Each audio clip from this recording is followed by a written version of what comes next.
JMM और BJP के गठबंधन से पहले बीजेपी में पड़ी फूट। डिप्टी सीएम की कुर्सी को लेकर बीजेपी के वरिष्ठ नेताओं ने पार्टी के खिलाफ खोला मोर्चा। दरअसल झारखंड की सियासत में लगातार उतार चढ़ाव देखने को मिल रहा है। सीएम हेमंत सोरेन का बार बार दिल्ली आना और बीजेपी नेताओं संग मुलाकात करना ये कोई आम बात नहीं है। काफ़ी समय से खबरें ये चल रही है कि जेएमएम कांग्रेस के साथ गठबंधन तोड़ बीजेपी के साथ हाथ मिला लेती है।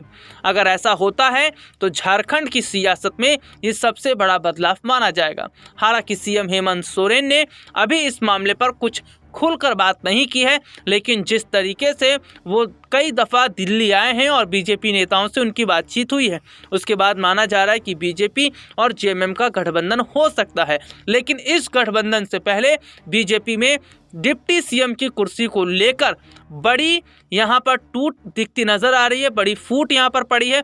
दरअसल बीजेपी के कई बड़े ऐसे चेहरे हैं जो डिप्टी सीएम कुर्सी के लिए खुद का नाम आगे कर रहे हैं, लेकिन पार्टी की तरफ से अभी कोई बात नहीं की गई है। माना ये जा रहा है बाबूलाल मरांडी, सीता सोरेन, रमेश हंसदा जैसे कई बड़े चेहरे हैं जो डिप्टी सीएम की कुर्सी के लिए लाइन में लगे हैं और यहाँ पर बीजेपी के अंदर बड़ी गुटबाजी देखी जा रही है।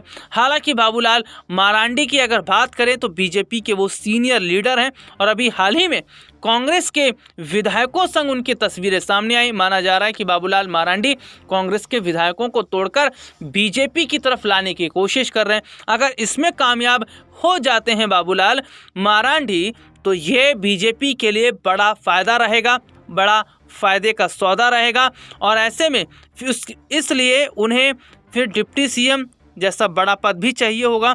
और माना ये जा रहा है कि कई और भी चेहरे हैं जो डिप्टी सीएम कुर्सी के लिए जो है खुद का नाम आगे करते नज़र आ रहे हैं। फिलहाल बाबूलाल मरांडी जो कि बीजेपी के सीनियर लीडर हैं वो इस रेस में फ़िलहाल आगे नज़र आ रहे हैं। माना ये जा रहा है कि अगर बाबूलाल मरांडी को डिप्टी सीएम कुर्सी नहीं मिलती है तो शायद वो पार्टी को तोड़ सकते हैं, विधायक तोड़ सकते हैं, क्योंकि घाटशिला सीट की अगर बात करें, झारखंड की घाटशिला सीट पर जो हाल ही में चुनाव हुए इसमें बीजेपी को झटका लगा, क्योंकि बीजेपी ने कई बड़े चेहरों को साइडलाइन कर दिया जिससे वो काफ़ी ज़्यादा नाराज़ थे। अब एक बार फिर से यही स्थिति नज़र आ रही है। इस बार माना जा रहा है कि बीजेपी के अंदर बड़ी फूट जो है पड़ सकती है अगर बाबूलाल मरांडी को बड़ी जिम्मेदारी नहीं मिलती। अब देखना होगा कि बीजेपी और जेएमएम का गठबंधन होगा तो क्या बाबूलाल मरांडी के हाथ कुर्सी लगेगी और नहीं लगेगी तो क्या वो विधायक तोड़कर बीजेपी के लिए नुकसान बना सकते हैं, उनको नुकसान पहुंचा सकते हैं।